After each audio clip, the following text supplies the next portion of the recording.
Hello everyone, नमस्ते and welcome back to my channel. This is Nandini. आज का जो वीडियो है वो है DIY स्पेशल फॉर रक्षाबंधन।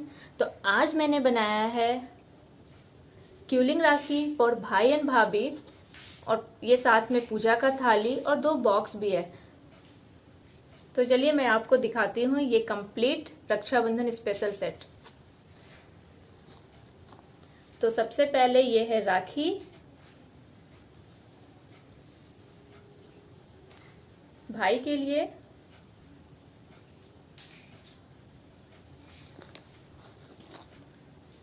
और ये क्यूट सा राखी भाभी के लिए। तो आपको ये कैसा लगा तो आप मुझे कमेंट करके जरूर बताइएगा। ये है DIY रक्षाबंधन स्पेशल। तो चलिए इसकी वीडियो शुरू करते हैं। बट वीडियो शुरू करने से पहले अगर आपने मेरे चैनल को अभी तक सब्सक्राइब नहीं किया है तो सब्सक्राइब कर ले और बेल आइकन भी प्रेस कर ले, जिससे मेरे आने वाले न्यू वीडियोस की नोटिफिकेशन आपको सबसे पहले मिल सके। और प्लीज़ प्लीज़ प्लीज़ मेरे चैनल को सब्सक्राइब करें और मुझे सपोर्ट करें। तो चलिए वीडियो शुरू करते हैं।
Bye.